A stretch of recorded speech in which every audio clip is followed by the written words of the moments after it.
I'm a black woman living in Roxbury, and I don't have the privilege of, ignoring this problem. For many years, I feel like that they've ignored the problem, and ignoring the problem has never made it go away.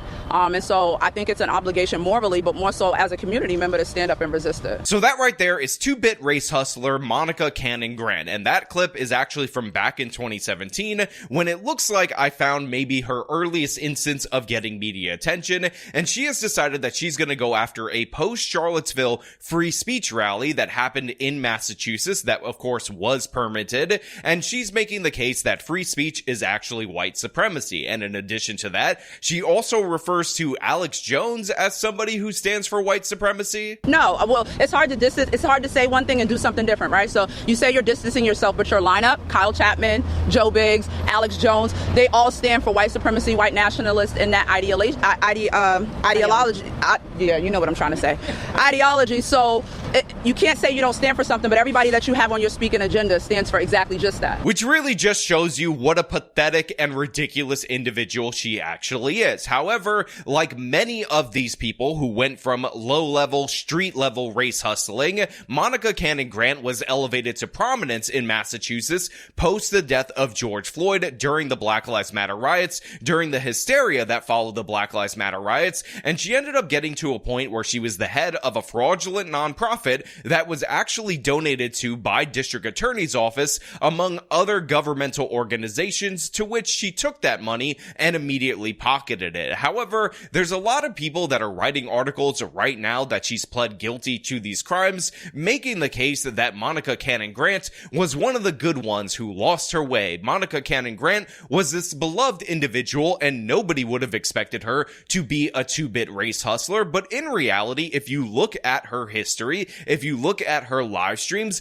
this woman was obviously a nasty, horrible woman, and she was destined to defraud her donors, defraud the taxpayers, and that's exactly what these video compilations end up proving. Is to wake up black, regardless of how many educated gang symbols you have at the end of your name, regardless of how close in proximity you are to white supremacy, regardless of how many white penises you ride. And I am mad at you, sis, because if you ride in that mother credit score, get you that house, boo. Get your 40 acres in your mule. Just don't forget that you said. Okay? Okay? All right, cool. That's where we at. And if somebody don't get some racial bias training to these white officers, we are one incident away from a race war. One incident away from a race war. But so to me, the story of a Black Lives Matter activist turning out to be a criminal, turning out to be somebody who defrauded donors, who defrauded taxpayers, is not the actual story. That's like saying that fish swim in the water. Everybody knows that. Everybody understands that. The real story is that we had tax dollars going to this woman who spewed anti-white hatred and venom before this money ended up being sent to her. Everybody should have known that she was a scammer, that she was an anti-white racist, and yet she was given tax dollars anyway, and of course she spent it on lavish trips, all sorts of scams. And by the way, in addition to all of this, this woman was also claiming unemployment benefits from the taxpayer. So what we're going to talk about today is this whole case from start to finish. But before we do, I want to thank everybody who supports this channel via actualjusticewarrior.com/join. Monica Cannon Grant and her husband are facing serious charges of fraud and conspiracy, accused of spending money meant for community causes on their own rent, hotels, restaurants, and more. Monica Cannon Grant started the organization Violence in Boston in 2017 with a mission to help survivors of violence. And in 2020, she became a prominent figure organizing protests following the killing of George Floyd. we have to realize that, like, all of us have to work together. And if some of us are doing a little bit better than others, then we should reach in to help.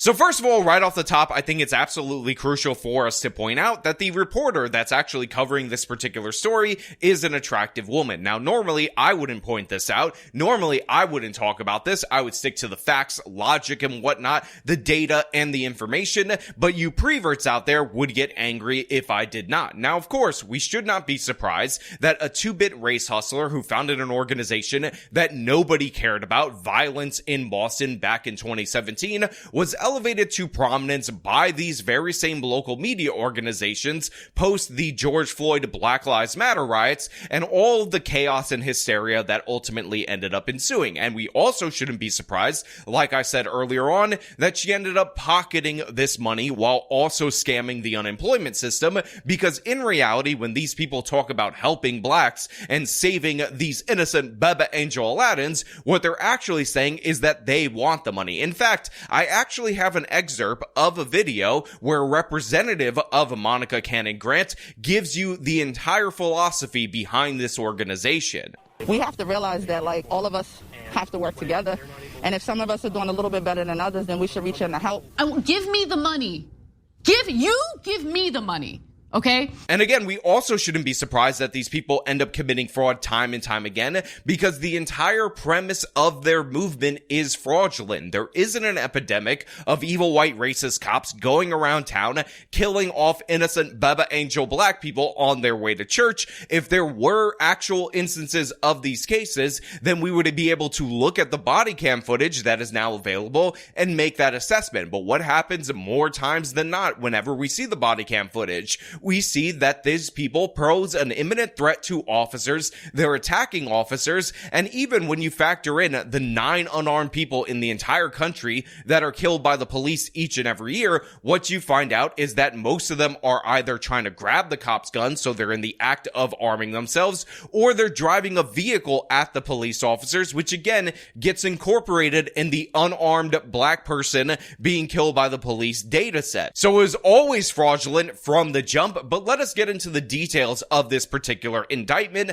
that, again, she ultimately ended up pleading guilty to. Now, an 18-count federal indictment reveals scathing accusations that Cannon Grant and her husband, Clark Grant, used charitable donations on themselves. According to court documents, Cannon Grant and her husband presented themselves as unpaid leaders of the nonprofit.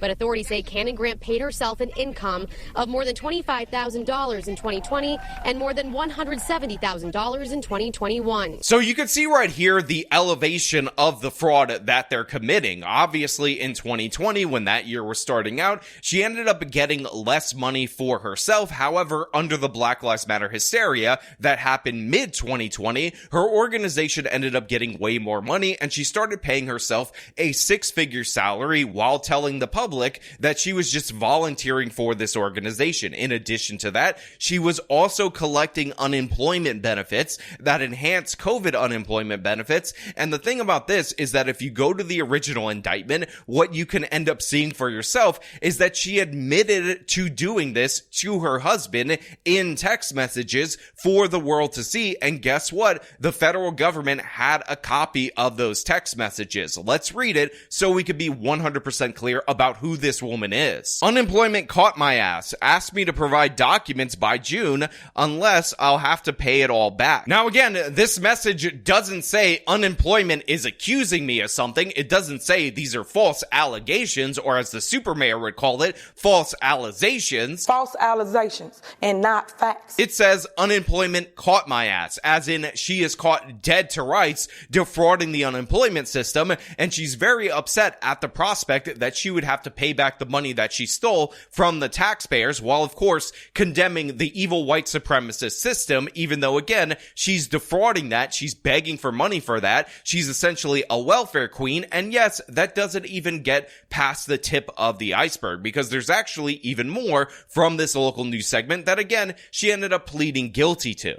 In June 2019, Cannon Grant accepted a $6,000 grant for violence prevention from a Massachusetts district attorney's office. Prosecutors say that money instead went to a nail salon, going out to eat, hotel rooms, fuel costs, and car rentals. Now again, this sounds like the most ghetto, trashy stuff that you can possibly imagine, but the thing is, these are 2-bit race hustlers that are being elevated by woke representatives in and around the Boston area, so they get taxpayer money from the district attorney's office that could go to, prosecuting repeat offenders, and instead it goes into their pockets, in which they spend it on hotels, they spend it on going to the salon, and all sorts of ridiculous things. And that unemployment that I documented, that she acknowledged that she was caught defrauding, it was to the tune of over $100,000. Authorities also say the couple collected more than $100,000 in pandemic unemployment assistance, though Cannon Grant was earning tens of thousands of dollars in consulting fees, and her husband was earning weekly pay from a job.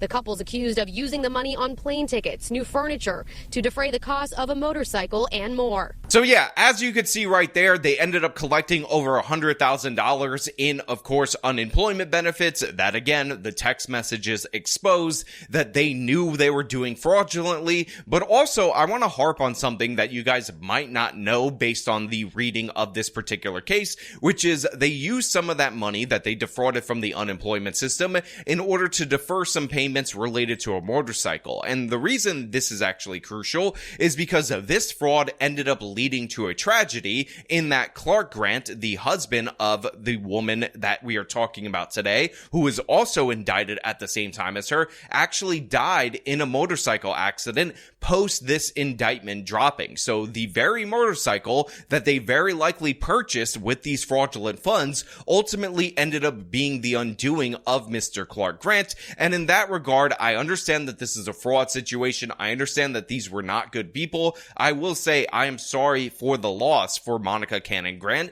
because it's one thing for you to be a scumbag and defraud the system and whatnot, but the fact is she was still married. It was her husband / partner in crime, and this man ended up dying as a consequence of the evil that they were perpetuating on the city of Boston, Massachusetts overall, and again, against the United States of America. So there's an element of absolute tragedy in there. But what's even more crazy than this is that despite the fact that we have a lengthy history of this woman being an anti-white racist, a horrible person, a race hustler, a scammer, all of that, is that post this, she was actually invited to a school to give a speech to children about how, oh my God, what a horrible situation the police have put them under. And it's ridiculous that she was paid to give this speech after she was already under indictment for defrauding the taxpayers. I made the front page of the Boston Globe 3 times in 1 year because I called the mayor the M word. I'm not going to say it, but it's mother something.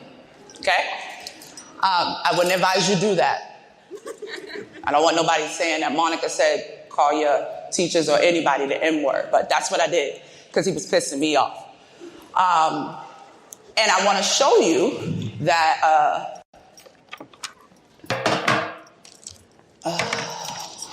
it's the bottom one. This is what I received when I made the front page of the Boston Globe, because I'm the first person in history to call the mayor the M word. Right? Now, the speech wasn't good. Obviously, it was incredibly distasteful, but when confronted on the idea that she was being brought in as somebody who had all of these indictments and charges hanging over her head, she said, I'm innocent until proven guilty. I'm an innocent Baba Angel Aladdin, and you should never trust law enforcement because evil white racism is under every rock, which, oh my God, I'm sorry, I think I just got startled because evil white racism might have jumped out from over there. Everybody watch out for the evil white racism. Can you understand why they might be upset given the fact that you're under federal investigation? No, because I'm innocent until proven guilty. Today, we spoke with Monica, not only about her presence at the school and whether she stole money. No, I didn't.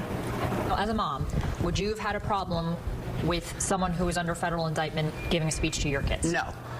Because the people closest to the problem understand how to solve it. I am not the first black activist. In fact, there are 326 black activists facing federal charges. But also referenced the derogatory phrase she called former Boston Mayor Marty Walsh. It's not controversial to use a curse word. I think people who curse are extremely intelligent. Now, even though she gave that whole spiel about how she was innocent until proven guilty, an innocent Baba Angel Aladdin who didn't do nothing wrong except try to help black people in a white supremacist system, she ultimately ended up pleading guilty to these charges because guess what? She did it. She was caught dead to rights. The evidence was overwhelming. So Monica Cannon Grant should serve a significant amount of prison time due to the fact that she defrauded the taxpayers from a position of trust that she never had. But the fact is, she did have it at that time.